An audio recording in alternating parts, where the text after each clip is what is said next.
मित्रों, बंधुओं, आप सभी को नमस्कार हैं। एक बहुत सुंदर भजन लेकर आई हूँ। एक भक्त अपने भगवान से कह रहा है कि प्रभु, आपने मारी सुबाहु, ताड़का, कबंध, रावण ऐसे अनेकों का आपने उद्धार किया। प्रभु, मेरे ऊपर आपकी कृपा दृष्टि कब होगी? मेरे नाथ, हमारी बारी कब आई है? अवध बिहारी हो, हमारी बारी कब आई है? हमारी बारी कब आई है? अवध बिहारी हो, हमारी बारी कब आई है? अवध बिहारी हो, हमारी बारी कब आई है? अवध बिहारी हो, हमारी बारी कब आई है? राक्षस विभीषण के कैला लंकापति, कैला लंकापति हो, कैला लंकापति। राक्षस विभीषण के कैला लंकापति, रावण मुदैया के कैला सदगति, कैला सदगति हो, कैला सदगति। रावण मुदैया के कैला सदगति, कैला सदगति हो, कैला सदगति।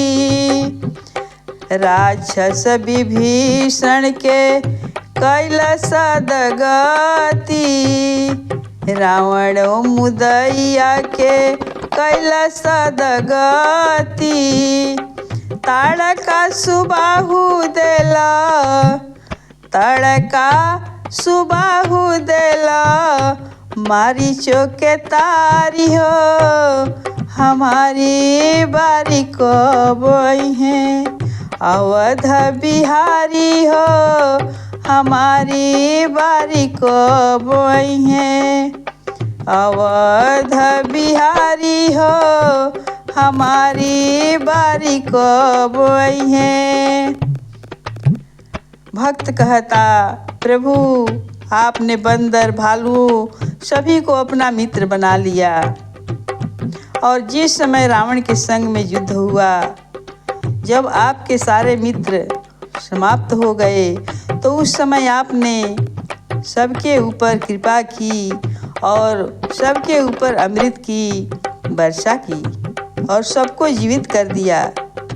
तो प्रभु कहते हैं, बानर भलुइयन के रखला संघाती, बानर भलुइयन के रखला संघाती, रखला संघाती हो, रखला संघाती।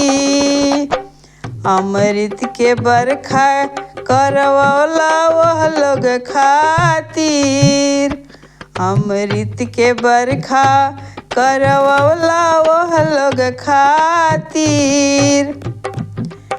बानरो भलुइयन के रखला संघाती, अमृत के बरखा करवला वह लोग खातिर। दुखियन के देखी ना, दुखियन के देखी ना, सकेला दिकदारी हो, हमारी बारी कब आई है?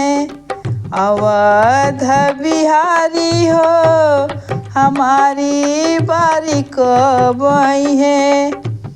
अवध बिहारी हो, हमारी बारी कब आई है? पतित पावन रउआ अध में उधारी, पतित पावन रउआ अधमे उधारी, अधमे उधारी हो अधमे उधारी, अधमे उधारी हो अधमे उधारी। एही बले आइल बाड़े शरण में शिकारी, शरण में शिकारी हो शरण में शिकारी। उसावरी रउआ उसावरी रउआ दया दृष्टि से निहारी हो, हमारी बारी कब है। अवध बिहारी हो हमारी बारी कब है। अवध बिहारी हो हमारी बारी कब है। उषा के ओरिया उषा के ओरी दया दृष्टि से निहारी हो, हमारी बारी कब है। अवध बिहारी हो हमारी बारी